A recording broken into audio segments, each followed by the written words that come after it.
Have you thought about starting a podcast?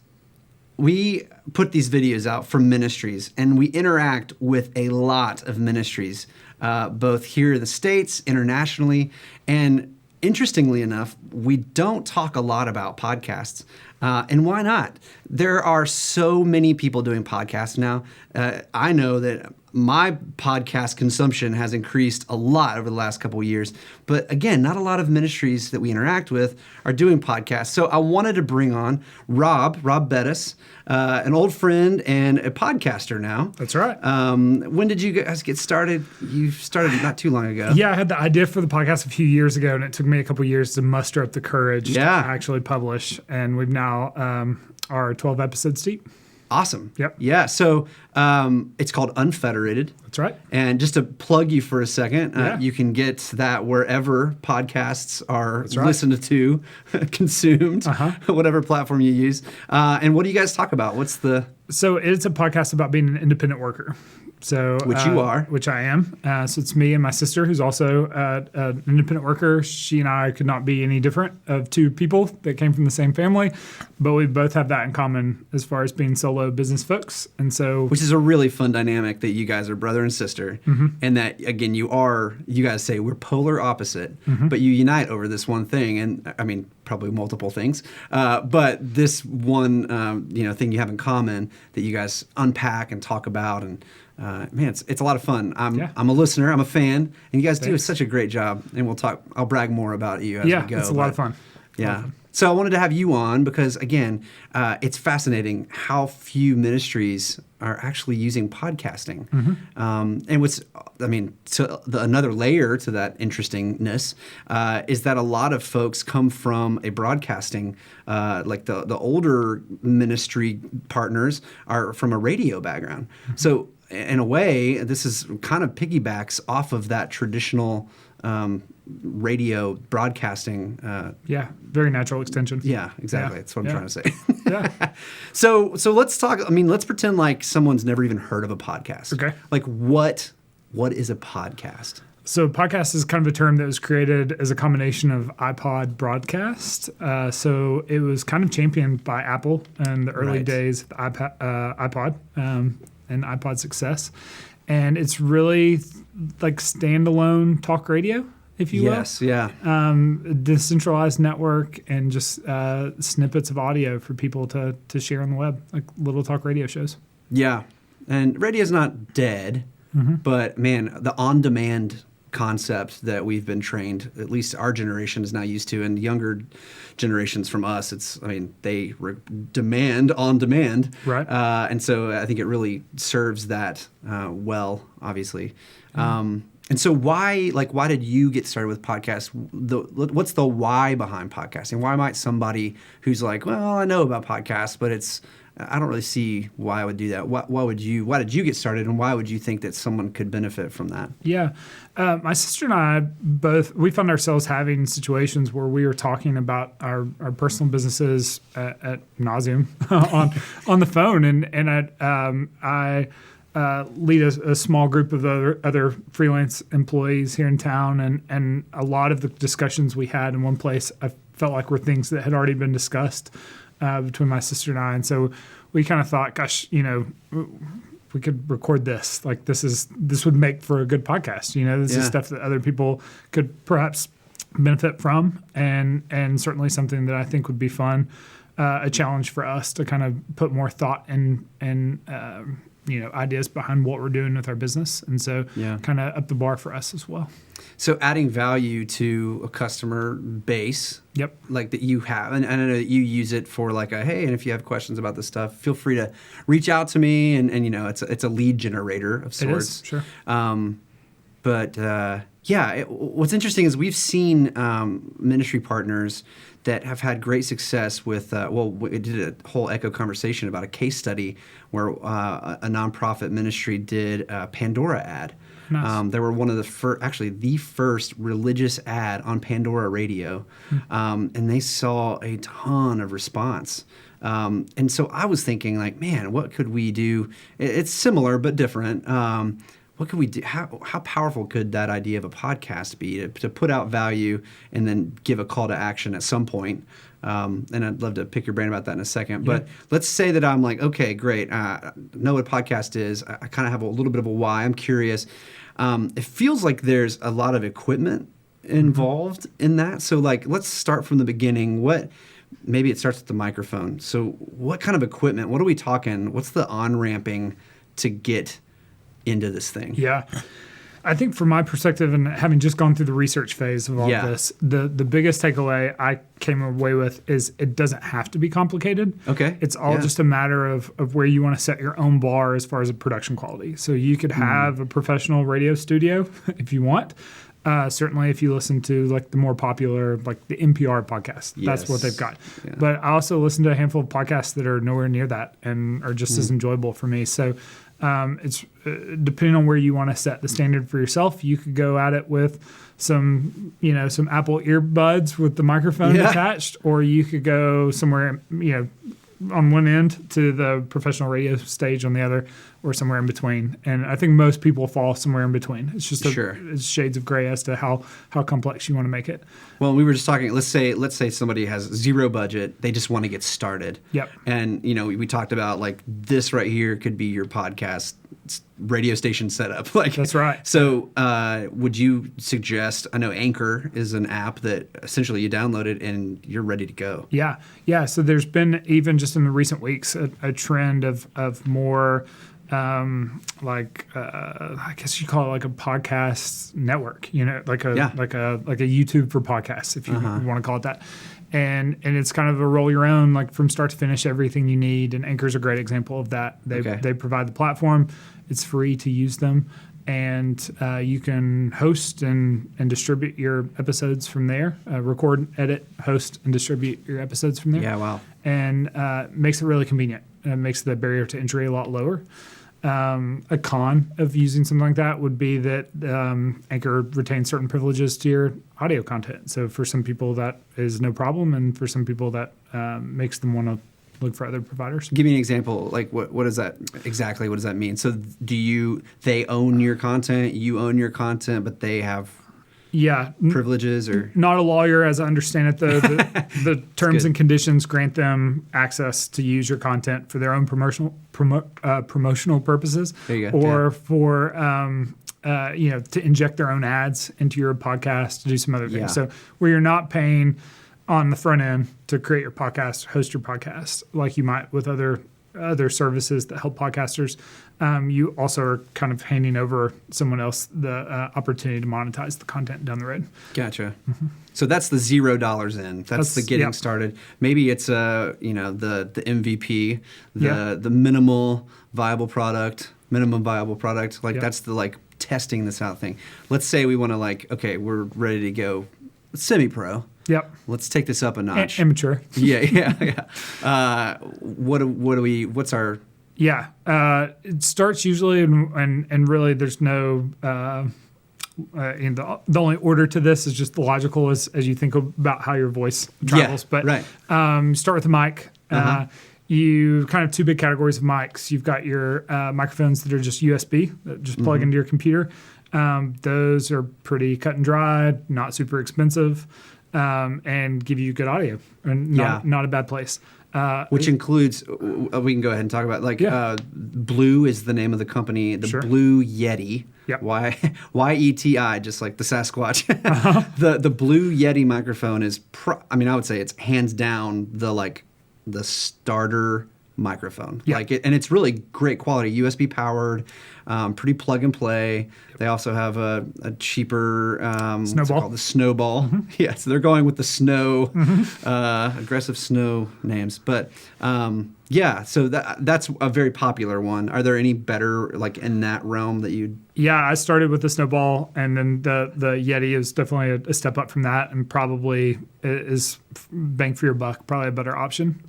Okay. And that's a really easy entry point to get started, and from that plugging into a laptop or a computer, you've got most of your setup there done. And as of recording, they're both less than $100. Yeah.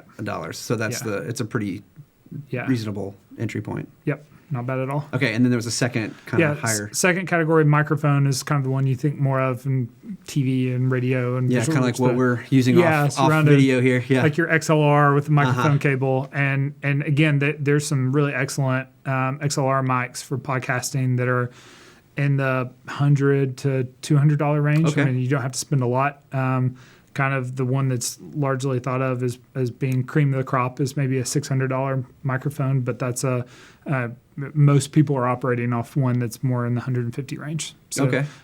If you go with the XLR mic, you also need an additional piece of equipment called an interface that converts that mic cable to USB so that you can get it to your computer. And so another expense, maybe another $100, $150 to get a good one of those, and you're off and running again.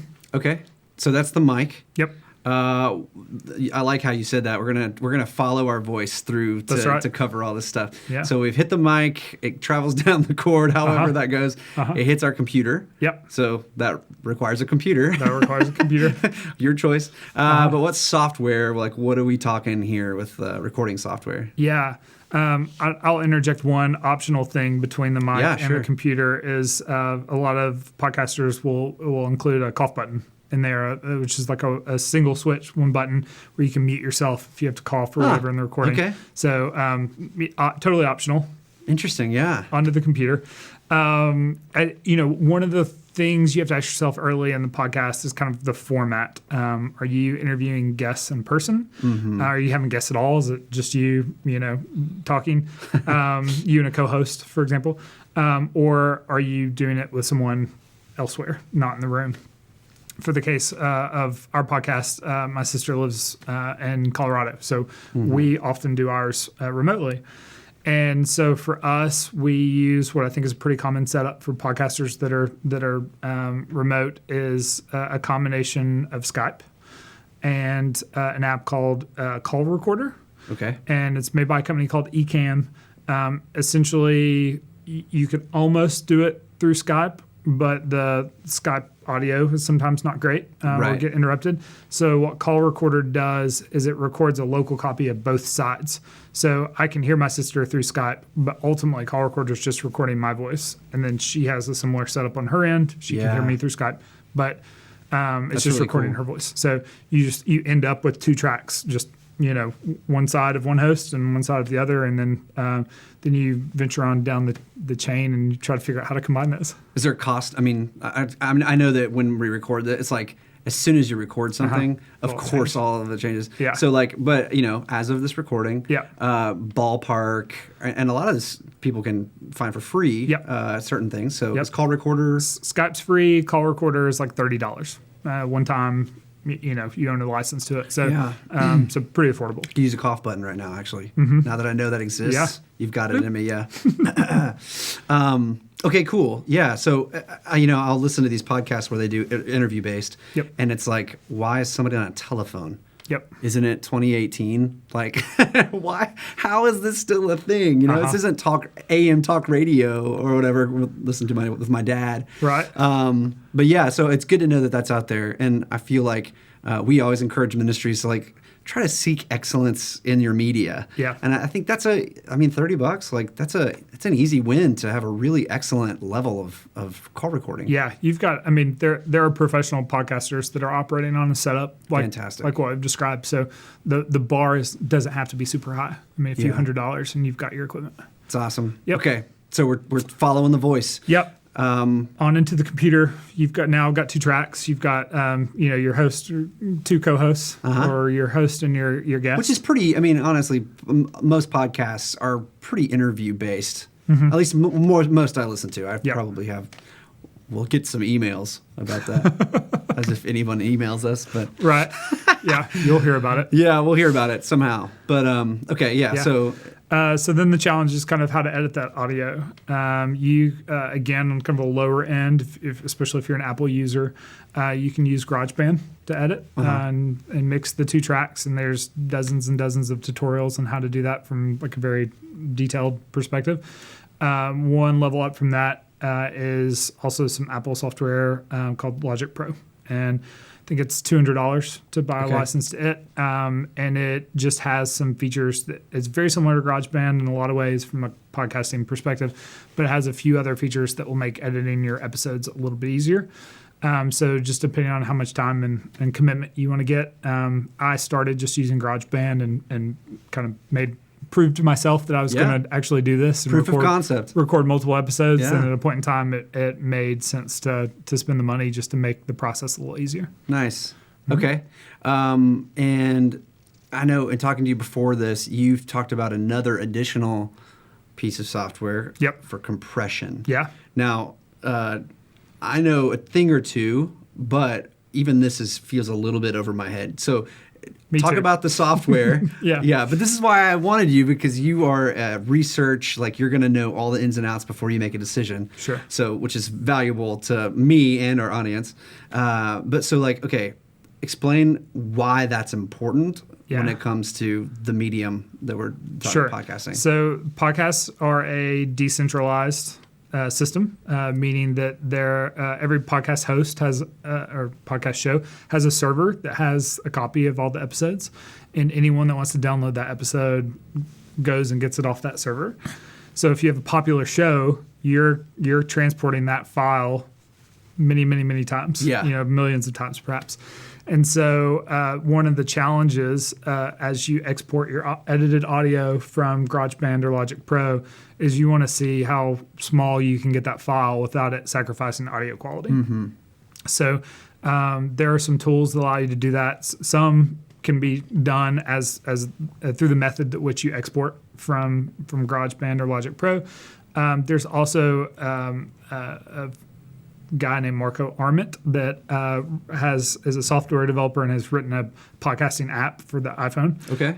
That has released a free piece of software called Forecast, and it does just that. It is meant for podcast hosts, which he has connections with a lot as someone that makes a podcasting app, and it takes the audio that you'd export from GarageBand or Logic Pro, and it compresses it to get it as small as possible.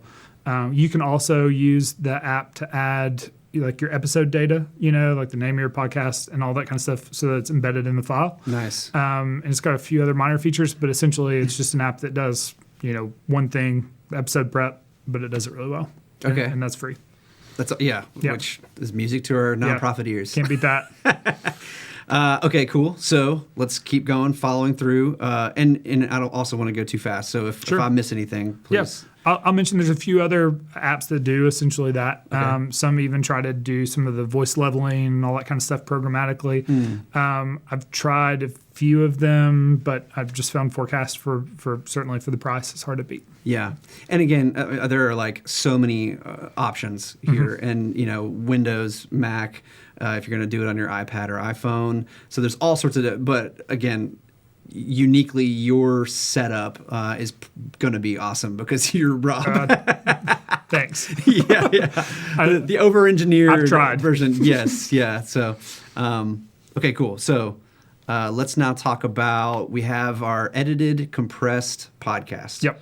We're ready to get it out into the world. That's right. Is this now where we talk about a hosting platform? It is, yeah. Okay. So essentially what we're after is we need what's called an RSS feed.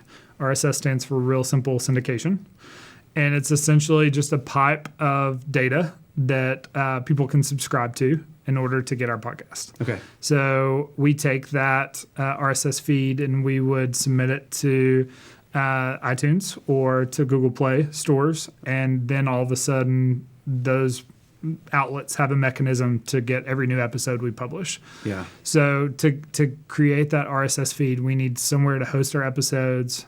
And oftentimes, too, if we want a website about our podcast or we want pages about each episode, if we want some sort of like content management system to kind of support what we're doing with the podcast, we can kind of get two birds with one stone. Nice. Okay. In that conversation. So there's a number of platforms out there that kind of offer this. You can use Squarespace in this example, which is a really popular managed website platform. I was going to ask you about that because it feels like this is the point where allegiances are formed. So, in other words, this could be the part where it's a little scary to commit to one, I guess, avenue or whatever, one brand, and feel like you are being, kept out of other channels or whatever. Right. So, yeah, Squarespace has their option, but are there cons to that? Like, is that going to limit you in other ways? I know some big podcasts that are hosted on Squarespace. Okay. And that's fine. I chose a different direction for me, but that's a very approachable option, and I assume that there's a lot of people out there that are going to be familiar with how that network or platform works, so it might be comfortable, and that's okay, cool. And that's fine. Yeah. I use kind of a different service that's along the same lines. It's called Fireside. It was created by a guy in Texas named Dan Benjamin that actually owns a podcast network called 5x5, and he essentially created Fireside to be what the shows on his network needed. Nice. So cool. it felt I was compelled by that a bit, and so it's essentially two parts. It's part hosting the episodes, which we need to get the RSS feed, and then it also offers the website component. So you get a website for your podcast that has all the subscribe links for all the different apps and networks that you might want to subscribe through. And then you also get kind of a content management system, a CMS, that allows you to create a page for each episode and link to sponsor information or link to show notes and all of those other kind of complementary supportive things. Man, for podcasters by a podcaster. Yep. That's really compelling. Yeah. I also know of a ministry partner who has done, through a partnership with a radio station, that radio station kind of modernized and used a platform called Omny. Okay. OMNY. Which is made specifically to modernize radio stations. I think Awesome. It's kind of like built for future-proofing radio stations. So it offers a lot of interesting things. So, if a ministry partner was interested in going, that's maybe had radio broadcast in their past, maybe that's something they could look into. That's a great suggestion. Seems pretty robust for that specifically. But, okay, so what's next? So we've got our site. We can upload some episodes. We can upload our show art, like that's important. The show's going to look like. Any other branding information we want about the show, what have you, and then all of that gets fed into the RSS feed that we talked about before. So then we're going to take that feed and we're going to go submit our podcast to iTunes or Google Play. Okay. It's important to note you got to have an episode, you got to have your show art, you got to have a title and all that kind of stuff before you get there. So once we have all of that actually gets piped through the RSS feed. So iTunes or Google Play is going to want to see that in the feed. So we take the feed, we submit it to iTunes, and we wait for it to be approved. Once it's approved, we're the show is live and we're off and running. Nice. Yep. Okay. How do we promotionally? How do we do that? Yeah. Piece. My suggestion, and that's in a macro sense, that's the challenge of all podcasters, right? That's a whole nother episode, maybe. Perhaps. And so everyone's looking to grow their show, and that's a challenge. I would advise folks that are just getting started. One, I would advise you to record a couple episodes and plan on throwing them away. Nice. Okay. It takes a while. It's awkward. You got to get comfortable doing it and kind of find your groove, especially if you have guests or co-hosts to kind of get comfortable. But once you have an episode you're proud of, you want to submit, maybe even record a second or third, have a kind of a short backlog before you start promoting your podcast out there, so that when people find you, they can listen to one or multiple episodes and really get a full assessment of what the show is going to feel like, so that they can make a more informed decision about subscribing, which I think is helpful. Certainly, you can start with your friends and family to get the word out. If you're a ministry that already has a database of emails, whatever, you can leverage that to start promoting the show. And then one really popular way to grow it is through guests and having folks on that maybe have already been on other shows or have a podcast themselves, and there's kind of this commingling of podcast cross listeners. Promotion. Yep. And cool. that's a great way to, one, keep fresh content coming, Yeah. and to just kind of connect with new faces, new ears, I should say. Yeah, there you go. That's right. And okay, so are there any other steps before I move on? Any other steps that I feel like we kind of went all the way from vocal cords to eardrums on the other end. Yeah, you can always make it more complicated, but I think that's a really good start. Yeah, for this round, let's keep it simple. Now, I do want to brag about you guys for a second because I'm mowing the yard. I'm listening to the podcast that I have in my app in my queue. Yep. And something happened, but I looked down at my phone and I noticed that Unfederated has like chapters that I can scroll through, and it blew my mind. I think I actually stopped the lawnmower to go, what is happening? Like this is amazing. Yeah. And I'm talking like all the NPRs that are always like 8 of the top 10 podcasts, and the Tim Ferriss, 500 million downloads. They're not even doing this. Yeah. But at what point in this chain do you put those in, and like have you seen that be successful? I loved it. I thought it was a fantastic. I didn't even know you could do that. Yeah. So talk to me about that for 2 seconds. Yeah. So it's kind of interesting to answer your question directly. I don't think you have to, right? Right. Like, sure. If all of this is a little bit overwhelming already, totally optional. Skip it. Yeah. For me, it was something I wanted to do because I listen to a lot of podcasts. A lot of them are long, hour plus episodes. And so the ability to recognize that not everything we're going to talk about is going to be applicable to every listener, I wanted to provide kind of an easy way to navigate. So for us, it starts with, and this is one of the benefits of Logic Pro over GarageBand, is that you could add markers in Logic Pro when you're editing the episode. And so we could essentially add segments of saying, okay, from this timestamp to this timestamp, we're going to talk about this topic. And you just title that chapter, I put the chapter title right in into Logic Pro as I'm going, and when I edit, all I really have to do is to mark the beginning of each one, because it assumes it ends with the beginning of the next one. So it's maybe 5 or 6 extra clicks throughout the process, and then allows, if we're going to go on a tangent about something on the show that might not be applicable to some of our listeners, it kind of gives them a navigation tool where they can just skip to the next segment instead of losing them as a listener altogether. So in my app, it shows up, and I'll brag on my app here in a few. But I think generally most people just use, especially iPhone users, they just use the Apple Podcast app. Is it also that carries over for that as well, that experience? It does. So when I export from Logic Pro, and I'll get nerdy here for just a second, I export as a WAV file. And the WAV file supports those markers, those chapters. So all of that data comes out of Logic Pro in the WAV file without doing anything special. Okay. When I upload the WAV file to Forecast to compress it, Forecast supports the chapters, so nothing's lost there. And then when I upload, into the RSS feed or into my CMS Fireside, all of that's retained too. And so I know there's some CMSs. In fact, Fireside offers the ability to just, once I upload the audio file, to go in and manually do the timestamps of the chapters. And that would be fine. If you're using GarageBand, for example, that's a good option. But for me, my workflow, I found that makes it a little easier is just to do it in recording or in editing with Logic Pro, and it just flows on downstream. Nice. Yeah. I mean, it's a simple little thing that I just blew my mind. I don't know, man. I was like, I hope more people do this. Yeah. Because I think it shows a level of care that and it's a value.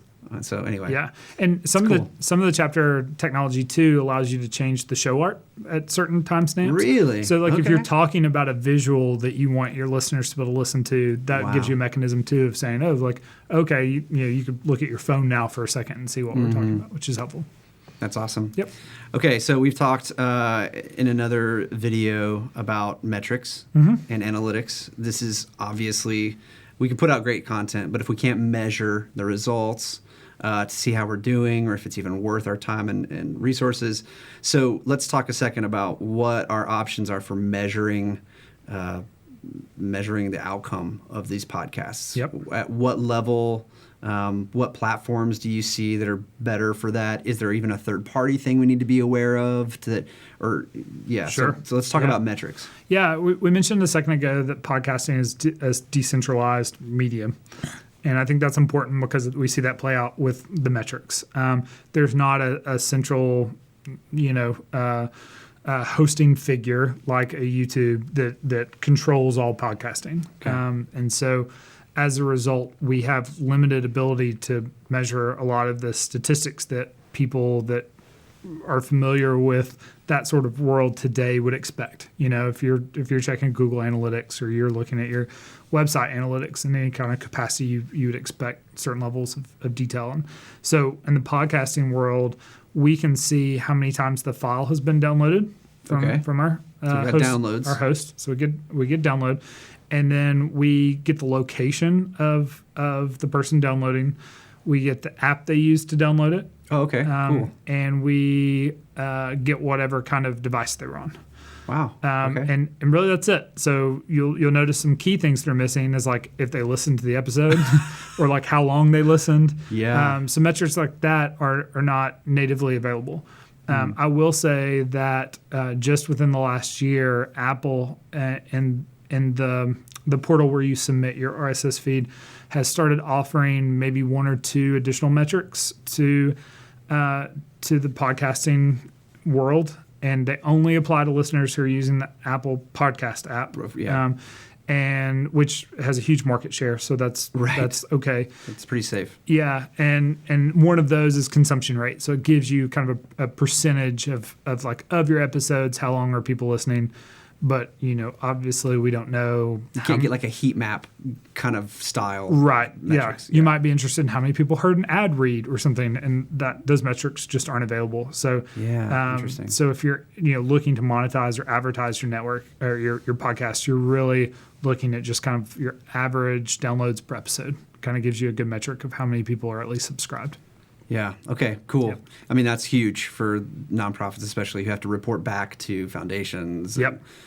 So it's good to know how limited it is, actually. Sure. So let's talk about call to action. Yeah. So what have you guys done to be able to measure, you have your end in mind. We use that phrase a lot. What's the end in mind? How are you guys implementing a call to action in order to achieve your end in mind? I feel like I'm layering cliches or layering marketing phrases. Yes. But you get what I'm saying. It's all about the synergy. The synergy. Yeah.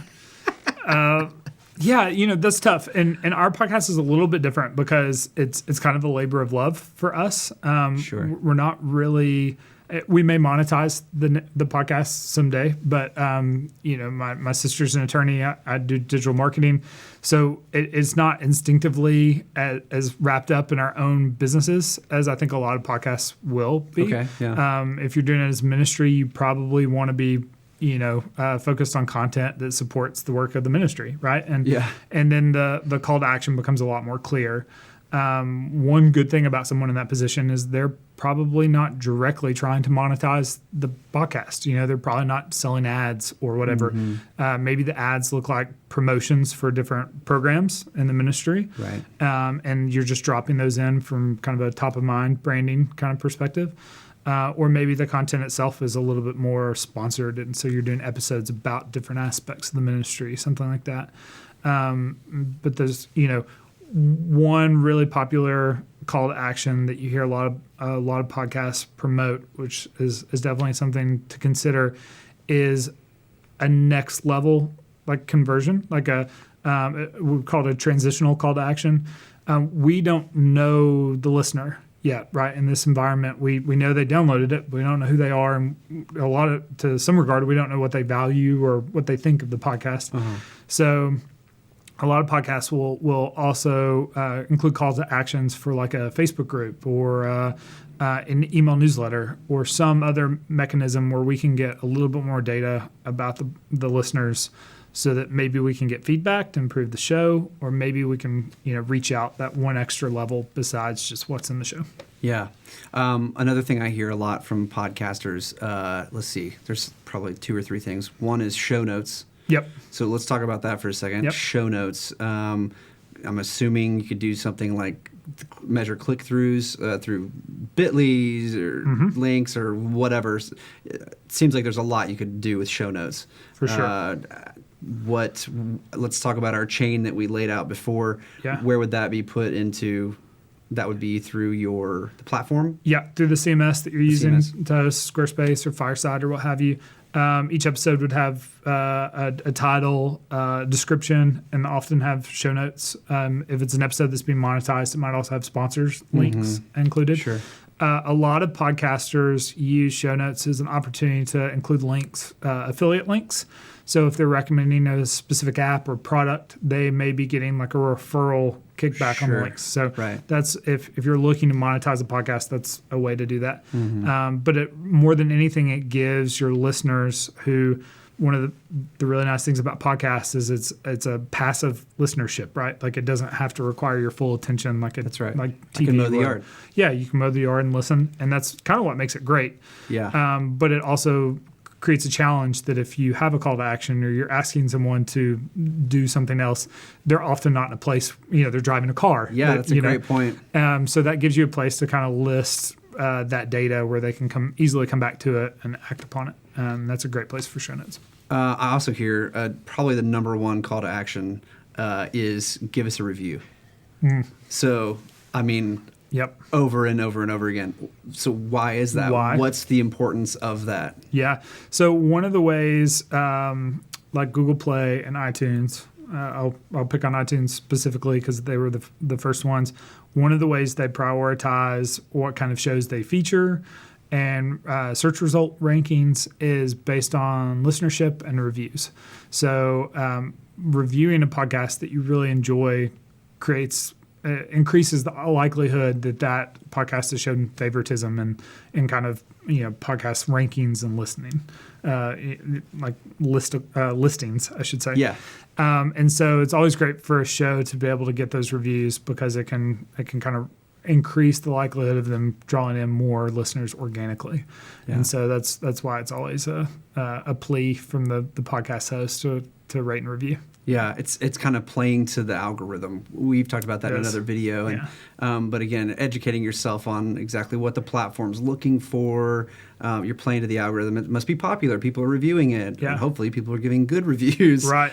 So that platform can elevate your content. Yeah. Because the iTunes store has the new and noteworthy section, right? Like, how do they decide who goes there? Yeah. Reviews play a big part. It ranks them, and people are always talking about what's the top ranked stuff. We're, released, and within the first few weeks, we're in the top 100, whatever downloads or whatever. Right. Okay, so we've talked a lot about technical stuff. Sure. What I've really appreciated about Unfederated, as I've listened, is it seems like you have a very calculated approach. Like it seems like, and correct me if I'm wrong, but it feels like you sat down and said, here are the first 20 episodes. Here's the narrative, essentially. Yeah. And I want to take somebody from zero to hero. So I'm going to start here at this foundational stuff, and I'm going to take the listener on a journey. Right. We haven't talked about this, but did you do something like that? Yeah, yes. On the spot. You're making it sound better than it actually played out in real life. All right. But there were degrees of intentionality included. We did intentionally. So we have a doc of show ideas, and anytime, any place, it's bookmarked on my phone. Nice. Something kind of pops into my mind, I'll jot it down, and then. Oftentimes, a few days before we record, I sync up with my co-host, and we just say, "Hey, what do we want to talk about this week?" Mm-hmm. For us, it's been really beneficial for us to find a good rhythm, and I'll use that kind of in multiple senses. We record the same night of the week each week, so there's kind of a rhythm there. Yeah. So I know that scheduling won't be a problem. There kind of has a priority time slot. And then we release our episodes the same time each week, too. So our audience kind of knows what's coming. And that's been really helpful. So we'll sync up a few days before recording, and we'll say, hey, what topics do we want to talk about this week? Mm-hmm. So we can just kind of start chewing on those individually. We try not to talk about it too much ahead of time because a lot of that talking is what makes the podcast content. The value, the organic kind of feel. So we might have 3 bullet items or something, just kind of key topics, but we try not to get too detailed because some of it's approach too. Do you want a super produced episode like many of the NPR shows are? And that's fine. That's certainly a way to go. Or does it need to be more authentic, more conversational? Yeah, like you and I, we were just hanging out in the studio, and it was like, why don't we just flip on the camera, hit record? No, but absolutely, there's a spectrum of super scripted to just completely open-ended, like one idea, throw it out there, and just kick it around for 45 minutes to an hour. And, I guess it kind of depends on the subject matter and your audience. It kind of depends what you're going to do. Right. One thing I love about podcasts is that the bar for what's acceptable is a little lower than, say, like video content. Like, you can tell a big difference between nationally produced commercials and locally produced commercials. What? Just as an example.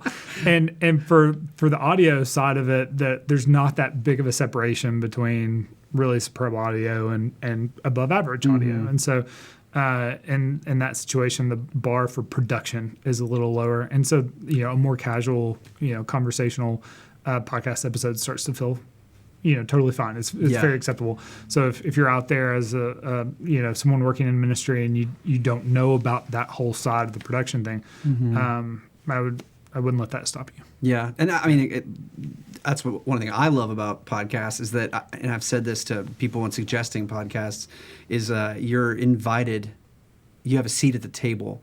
It's like, where else can you listen to a conversation among some of the experts in their industry that you're interested in, and be like a fly on the wall? But I like to think of it even more than that. You have a seat at the table. Yep. Granted, you have a silent seat, but I would love to be, depending on what I'm interested in at the time, like to sit at Warren Buffett's table and just listen to him talk about what he knows. Yep. I mean, like, how cool is that? I get all start giving myself goosebumps about podcasts, like talk about nerds. But yeah, it's a really cool. Yeah. It's unique, I think. This is a little bit off topic, but one thing I would encourage a lot of ministries to consider is there's often fans of your ministry, right? There's people that have an above average respect and appreciation for the work you're doing. And then above that, there's often like your super fans, and people that are just adamantly like going to bat for you. Seth Godin would say they're out sneezing for you. There's sneezing your ideas in the marketplace. And so I think podcasting is a really relevant way to equip those sneezers with even more information. Maybe your average, the average fan or average supporter of your ministry they care newsletter amounts. They don't care hour of audio a month amounts, I like that. But some people are going to, right? And so let's equip those people with like that extra level of transparency and authenticity into the ministry that equips them to be even more powerful partner. Man, that's cool. Yeah, great. Do you guys, again, this is more like philosophy organization, but do you guys record, kind of have a bunch of episodes in the bag? Like, let's say one of you gets sick and laryngitis happens and you can't record that week. Instead of not having an episode, do you guys have some in the bag that you're kind of holding back to be able to release? Yeah, if we were wise, we would. So our schedule is we record 2 episodes every 2 weeks. So half the time we're covered. Okay. The other half the time we record Tuesday night and release the episode we record Sunday night and release the episode the following Tuesday. Okay. So there's a window where it would be wise of us to have just an extra episode, kind of floating out there, one that isn't timely in nature, kind of an evergreen episode. And that's probably something that we need to put on our list of things to do. You just said a couple key words. I love that you just said that. Yeah. Timely versus evergreen. Yeah. So, I mean, let's talk about that with other mediums or whatever, like YouTube videos. I know I watch certain things that are going to, the information is going to expire really quickly. Right. So how do you balance, do you think about that when you're coming up with subject matter, like keeping something, and again, for those who aren't savvy on these phrases, evergreen meaning that is relevant for a long time, if not just forever because Yep. it's things that won't change. And then timely, meaning whether it's related to the news or a technology, or like we talked with prices, those prices are going to change. Yep. You don't want to put that in evergreen content necessarily, which is why we create caveats around that. But Yeah, sure.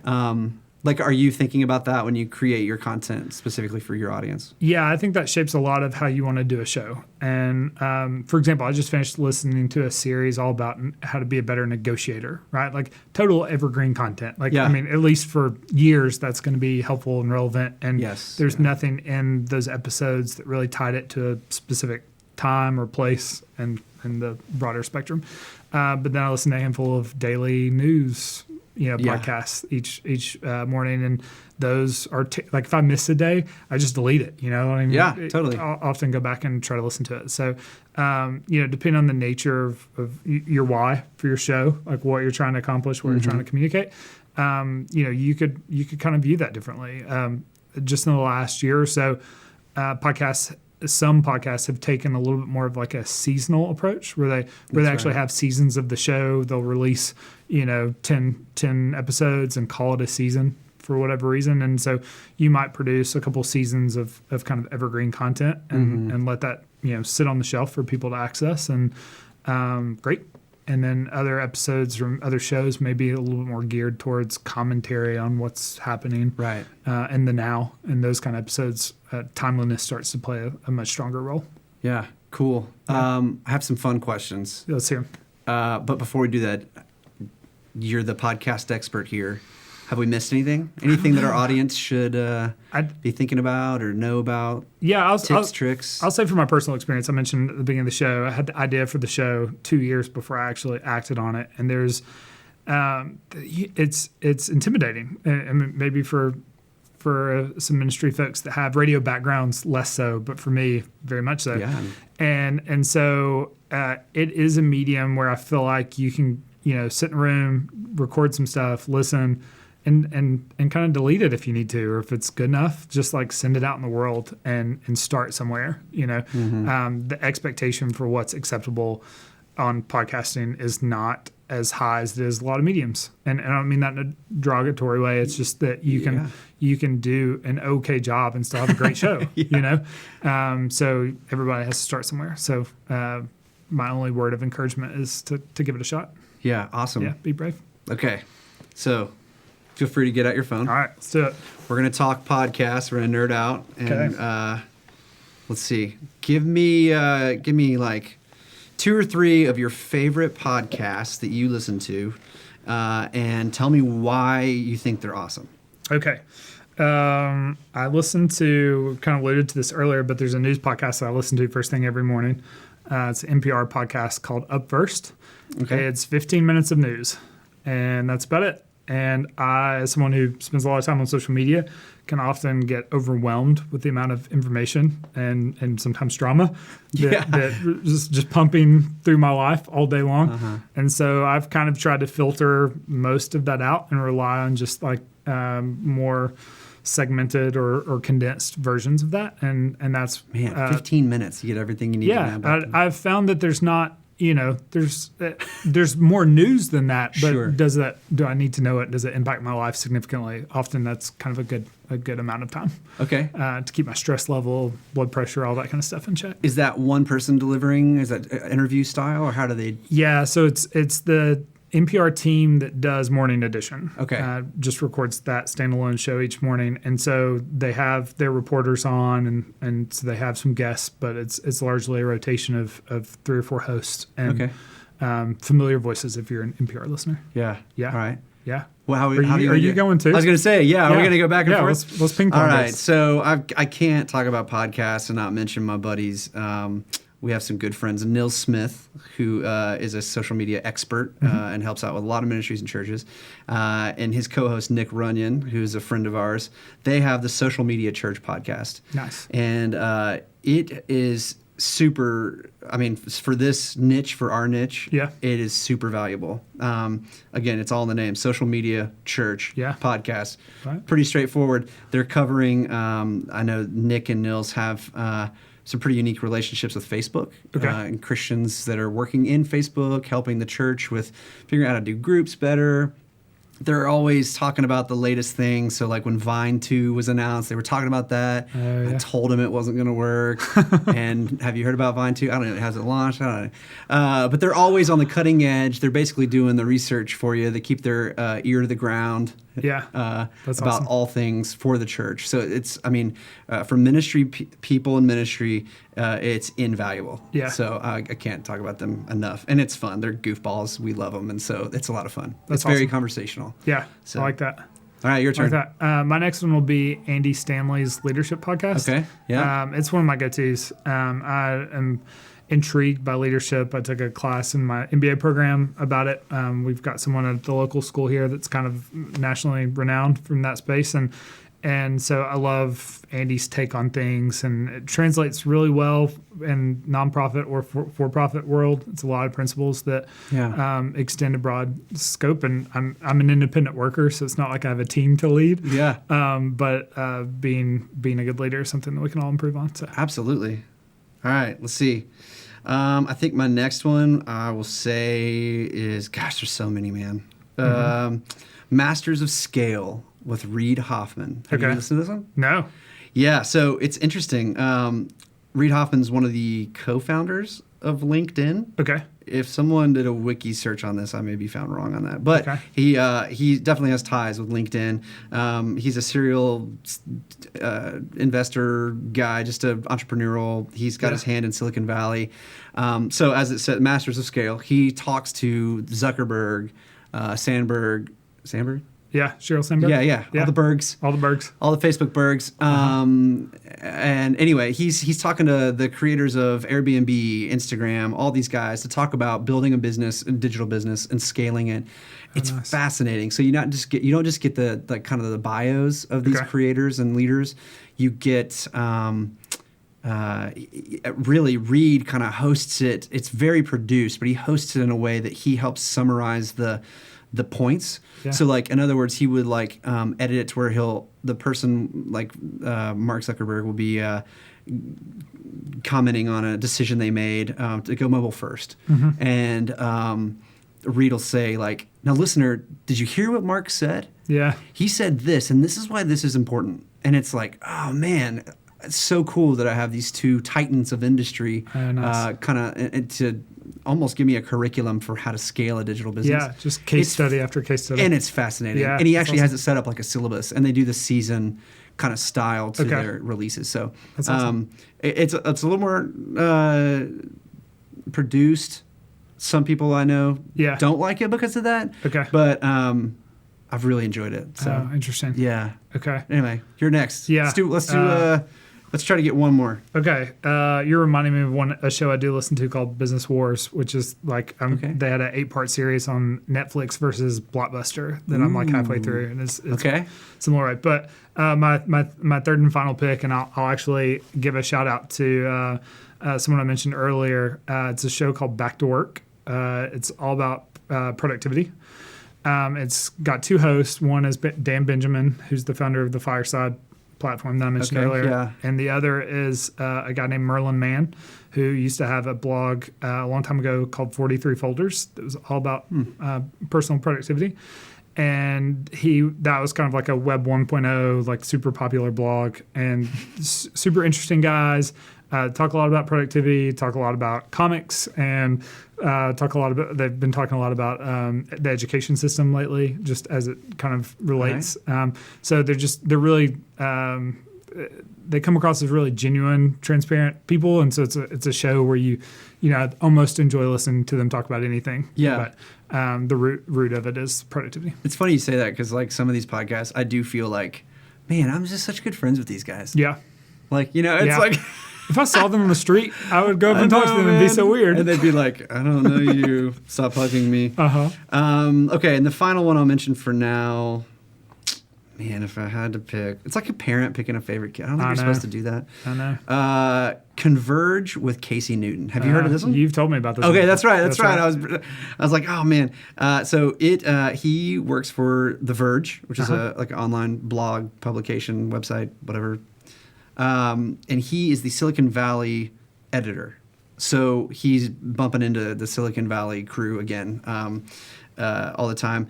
But what he did is, I think my theory is that he was given the option to do a podcast, and he was like, okay, if I'm going to do it though, I'm going to do it, and we're going to have fun, because these people are always being interviewed about tech, and it's boring, it's sterile. We're going to have fun. So what he did was he created Converge, which is like a game show. Okay. So he invites his guests on, and he does rounds. So like the first round is like, pitch me your best idea that's not your like current idea. Yeah. And so you have like the founder of Uber or whatever pitching you an idea for like a food bicycle delivery idea that he's like, you know what I really want to see happen? And so it's a lot of fun. And then the meat of it is the interview round. And so that's kind of what your typical podcast would kind of be. But again, he's super clever and he's super witty, so it still stays fun. And then they do a game at the end that changes depending on the industry of the guest. Okay. And so they'll like do one guy was working for, I think, a company that does email hosting and stuff, and so they were talking about spam emails. So it was like, all right, write your best spam email based on you have to draw 2 cards, and one was like Prince in Africa that has to unload $50 million, right. And the other one is like, you know, a puppy farm, and you have to like try to combine the two, and then he has all these fake points. Long story short, it's a blast. It's fun. At the end of every podcast, he asks this person who, you know, is usually they're millionaires and CEOs and super successful, and he always asks them, "Did you have fun today?" And it's like every single person's like, "Man, I had a blast." Yeah. And you know they're not saying that after every podcast interview. Right. And it's just fun, and it shows. They're laughing, they're cutting up. It's a lot of fun. So as I'm mowing the yard, listening to all these like, you know, more informational podcasts, it's a great break. Like I actually look forward when I hear the Converge theme song come on. I'm like, oh yes. You know, like it's a break from the monotony. Anyway, that's just a few. But and then finally, this has probably gone a little long, but what's your favorite podcast app that you use to listen to podcasts? Yeah, so I use an app called Overcast. It's written by Marco Arment, who I mentioned earlier. That's right. You're loyal, man. This is awesome. Well, that's why his other app is called Forecast. He's got Overcast and Forecast. There you go. So it all makes sense now, but it's really nice. He's done a good job. It has some features where it cuts out silence. It can play podcasts at 1.5 times speed, like kind of settings. Yep. And that implementation is done really well. So it's my go-to. Okay, that's awesome. Yep. For similar reasons, I use Pocket Casts. Okay. It has very similar, and I actually wanted to share that with our audience. The trim silence. This is unbelievable. Yeah. I didn't know this existed until I downloaded Pocket Casts. But so far, it tells me when I hit the button, in total, you've saved 25 hours, 4 minutes, 27 seconds using this feature. Oh, nice. Isn't that insane? Oh, I wonder if Overcast has that. I don't know. But that's I mean, the kind of metric I would be curious to see. That's over a day of my life. Yeah. And what it does is, it just in between pauses, it just removes those super quick seconds or milliseconds of silence. And it's not even, I thought it would be unlistenable at first. It's really not. And I don't know if I got acclimated to it or if it's just, but it's really not. I don't even notice it. But I mean, the fact that 25 hours of my life, like, yeah, that's awesome. I mean, it blows my mind, you know? So anyway, I love Pocket Casts, and it's been really great. I've again, been telling everybody about it, but yeah, 1.3 or 1.5 speed is usually what I listen at. So that's a great feature. And, it's awesome. It seems like people are really loyal to their podcast app. That's why I like to ask that. It gets familiar. It's hard to change. Yeah. Well, Rob, thanks, man. Yeah. Enjoyed it. Unfederated. And pick it up wherever podcasts are being streamed. Yep. I'm trying to figure out how to say it. Unfederated.studio is the URL if you want to visit that. website. And you can subscribe via Pocket Cast or Overcast or any other cast. From there. Awesome. Well, thanks, man. Thanks. Keep up the great work with Unfederated. And for those of you out there, I hope this was hopeful, or I hope this was helpful. It was hopeful. And if you're interested in podcasts, like Rob said, just get started. Delete your first couple of episodes if they're just too embarrassing. Or it's always weird to hear your own voice. So if you're not used to that, that's normal. But we hope this added value. And again, we would love to answer any questions you have. Leave us comments. Let us know what else we should be covering. If we didn't cover something, maybe we could follow back up with Rob, or he could answer your questions. So thanks again for watching, and have a great day. If you found this video helpful, share it with a friend. And subscribe to our YouTube channel. Make sure you hit that bell so you're notified for all of our future releases. Also, find and like us on Facebook. And we have a bunch of free resources for you at echoglobal.org/resources.